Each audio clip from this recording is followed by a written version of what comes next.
जय जगत गुरु जय भारत। भाई और बहनों, कौन कहता है कि हिंदुस्तान में 80% हिंदू रहते हैं? जगत गुरु संत रामपाल जी के फॉलोअर्स को छोड़कर हिंदुस्तान में एक भी व्यक्ति असल में हिंदू नहीं है, बल्कि काफिर हैं, काफिर।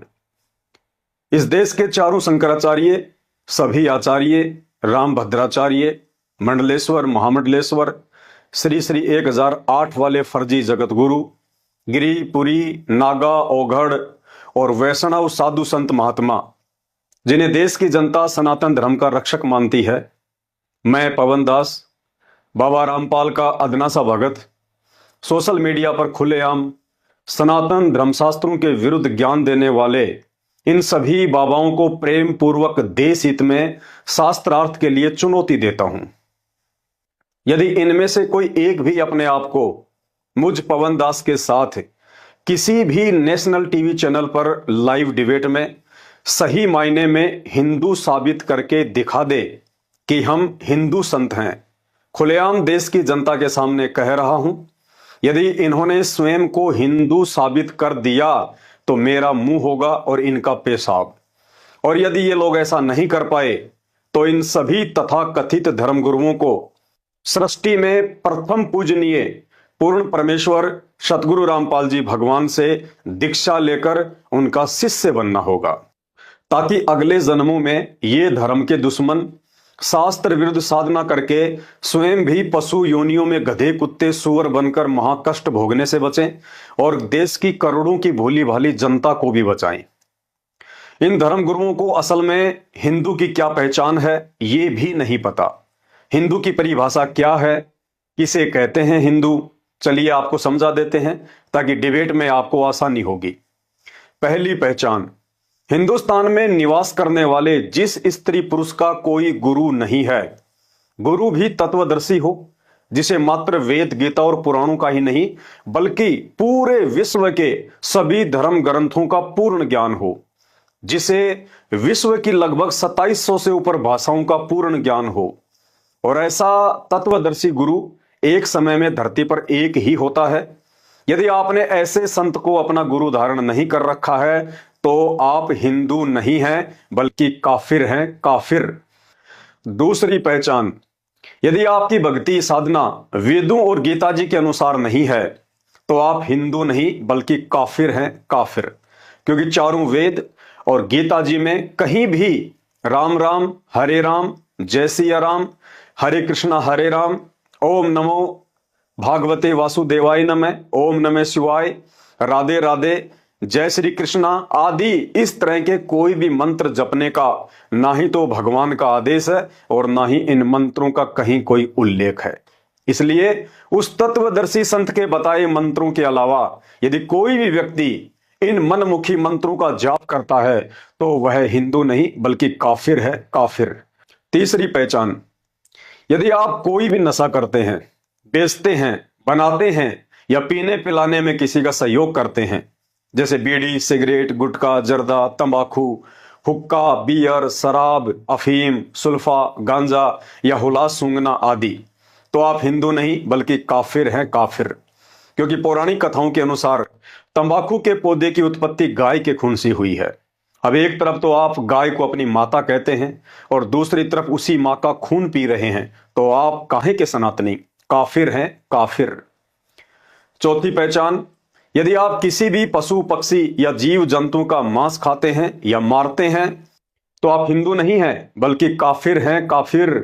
क्योंकि सनातन धर्म में किसी भी जीव की हत्या पूर्णतया निषेध है। पांचवी पहचान, यदि आप गीता जी के अध्याय 7 श्लोक 12 से 15 के अनुसार यदि ब्रह्मा, विष्णु, महेश और देवी देवताओं की भक्ति करते हैं तो आप हिंदू नहीं हैं बल्कि काफिर हैं, काफिर।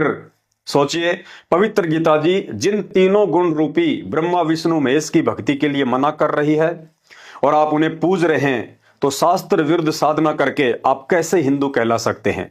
इस विषय पर विस्तृत जानकारी के लिए यूट्यूब पर परम पूज्य सतगुरु रामपाल जी के सत्संग सुनिए।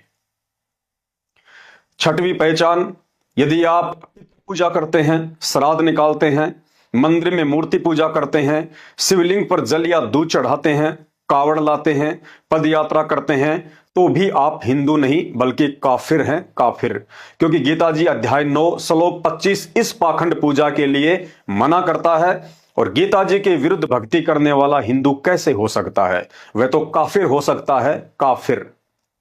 सातवीं पहचान, चोरी, जारी, ठगी, मिलावट, रिश्वतखोरी, कालाबाजारी, गाली गलौच, मारपीट, व्यभिचार और भ्रष्टाचार जैसे कुकर्मों में लिप्त व्यक्ति हिंदू नहीं बल्कि काफिर है, काफिर।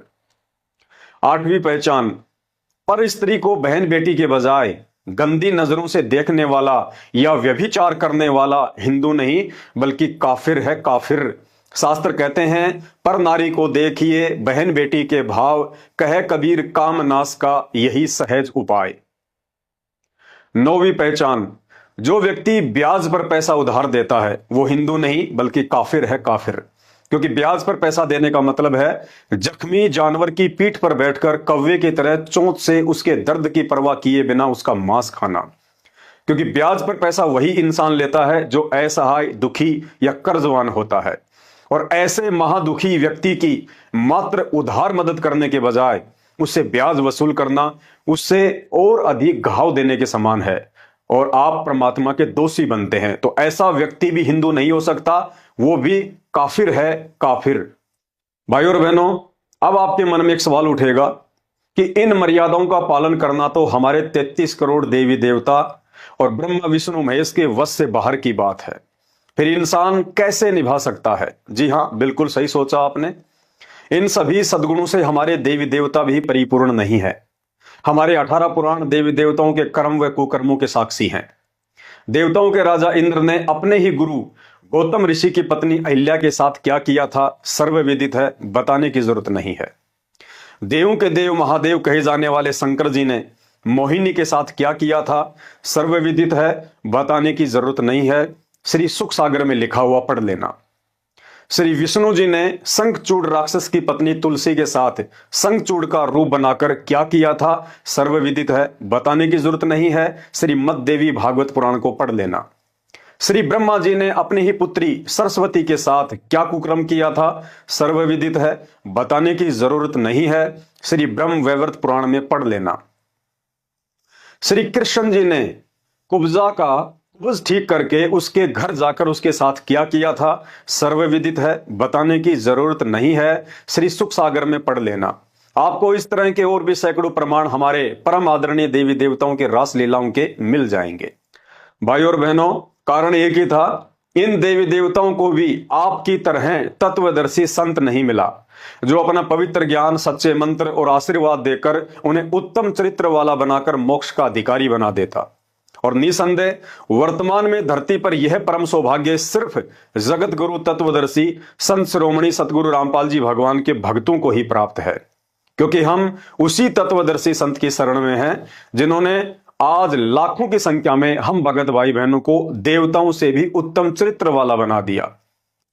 परमात्मा कबीर जी कहते हैं, बलिहारी गुरु आपना घरी घरी 100 बार और मानो से देवता किया करत न लाई बार।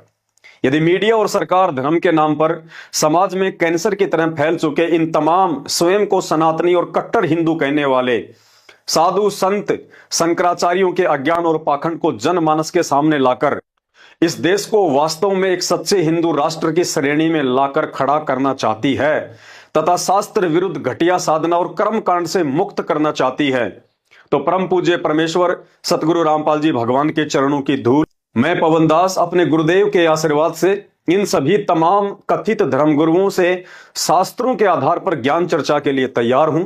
और यदि ज्ञान से नहीं मानेंगे तो मैं पवन दास अपने इष्ट सतगुरु रामपाल जी भगवान की भक्ति की शक्ति से भी पूर्णतया साबित कर दूंगा कि वर्तमान में धरती पर यदि कोई एकमात्र पूर्ण गुरु और पूर्ण परमात्मा है तो सिर्फ सतगुरु रामपाल जी हैं, जिनकी भक्ति और शक्ति के आगे ब्रह्मा विष्णु महेश तो छोड़िए, दुर्गा जी, काल और महाकाल भी ऊंट के मुंह में जीरे के समान नहीं है।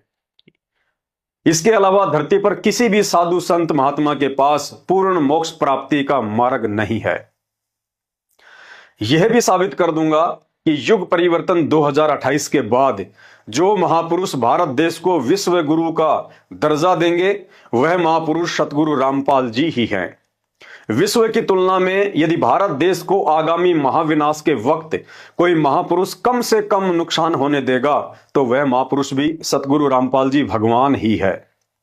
दुनिया आगामी महाविनाश को देखते हुए दिन रात यूट्यूब पर जिस कल की भगवान को खोज रही है, वर्तमान में वह कल की स्वयं सतगुरु रामपाल जी ही हैं। युग परिवर्तन 2028 तथा महाविनाश के बाद जिस महापुरुष के हाथों में पूरे विश्व की बागडोर होगी, जो महापुरुष पुनः सनातन धर्म का परचम लहराएगा, हिंदू मुस्लिम सिख ईसाई इन सभी संप्रदायों को पुनः सनातन धर्म से जोड़ेगा, वह महापुरुष भी एकमात्र सतगुरु रामपाल जी भगवान ही है।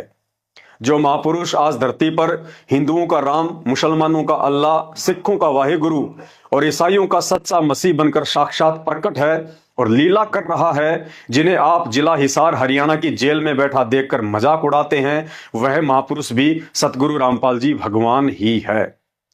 और जिस लीलाधर दिव्य महापुरुष पूर्ण ब्रह्म परमात्मा सतगुरु रामपाल जी भगवान को समझना देवी देवताओं के वश की बात नहीं है, फिर उन्हें आप और हमारे जैसे कलयुगी सामान्य प्राणी भला कैसे समझ सकते हैं। उन्हें वही प्राणी समझ सकता है जिस पर वे स्वयं अपनी दया दृष्टि करें, और उनकी दया दृष्टि व सद्बुद्धि प्राप्त करने के लिए पहला नियम है कि निष्पक्ष होकर अपने आप को धर्म व जात पात के घटिया बंधनों से कुछ समय के लिए दूर रखकर ध्यान से कुछ दिन यूट्यूब पर उनके सत्संग सुनेंगे और विचार करेंगे तो निश्चित ही आपको वे समझ में आएंगे। भाइयों और बहनों, आज आप शिक्षित हैं, सोशल मीडिया का जमाना है, आप इतना तो विचार कर ही सकते हैं कि आज तक हिंदुस्तान में किसी भी संत के शिष्य की हिम्मत नहीं हुई जिसने खुलेआम देश के चारों शंकराचार्यों सहित तमाम धर्म गुरुओं को अपने अपने इष्ट की भक्ति की शक्ति को साबित करने के लिए चुनौती दी हो। अतः जगत गुरु कहे जाने वाले हमारे भारत देश को पाखंड मुक्त करने के लिए आप भाई बहनों का भी यह कर्तव्य बनता है, आप अपने अपने धर्म गुरुओं तक ये बात पहुंचाएं कि गुरुदेव बाबा रामपाल जी का एक अदना सा भगत सरेआम आप लोगों को नेशनल टीवी चैनल पर डिबेट के लिए पुकार रहा है। हे गुरुदेव, आप तो सभी धर्मशास्त्रों के प्रकांड ज्ञानी हैं, आपको तो गीता जी और चारों वेद जुबानी याद हैं, आप उसकी चुनौती को स्वीकार करें और शास्त्रार्थ के लिए सामने आए ताकि हमारा सीना गर्व से चौड़ा हो जाए कि हमारे गुरु जी भी किसी से कम नहीं है। भाइयों और बहनों, मैं गारंटी के साथ कह सकता हूं इनमें से एक भी धर्म गुरु सामने नहीं आएगा, क्योंकि जगत गुरु तत्वदर्शी संत रामपाल जी भगवान के शास्त्र प्रमाणित तत्व ज्ञान के आगे इनका घटिया ज्ञान LKG स्तर का भी नहीं है।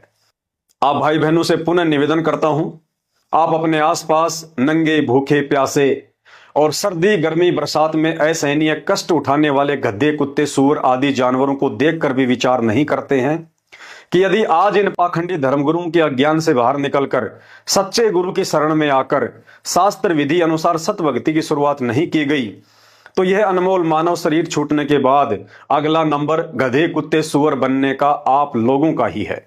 भाइयों और बहनों, ठोकर खाकर तो जानवर भी समझ जाता है, परंतु समझदार इंसान उसे कहते हैं जो दूसरों की ठोकर से अपना पैर तुड़वाने से बचे।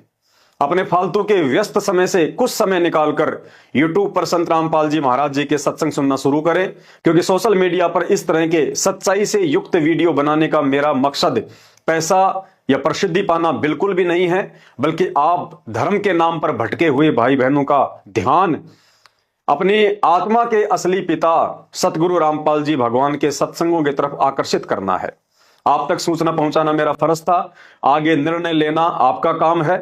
आपने यूं ही अपना जन्म गंवाना है या परमात्मा संत रामपाल जी की शरण में आकर अपना आत्म कल्याण करवाना है, क्योंकि पूर्ण मोक्ष प्राप्ति का यह मौका जो वर्तमान में धरती पर आज हमें प्राप्त है, यह मौका देवलोक में देवी देवताओं को भी सुलभ नहीं है। ऐसे तत्वदर्शी गुरु की शरण प्राप्त करने के लिए ब्रह्मांड की वो बड़ी बड़ी शक्तियां भी तरस रही हैं, क्योंकि पूर्ण मोक्ष प्राप्ति का सौभाग्य सिर्फ उसी समय संभव होता है जब आपका इस पृथ्वी लोक पर मानव शरीर हो और तत्वदर्शी संत की शरण प्राप्त हो। अन्यथा चाहे देव महादेव बन जाना, अंत में 84 लाख योनियों में जाकर महाकष्ट भोगने से आपको कोई भी नहीं बचा पाएगा। जय जगत गुरु, जय भारत। बंदी छोड़ सतगुरु रामपाल जी भगवान की जय हो।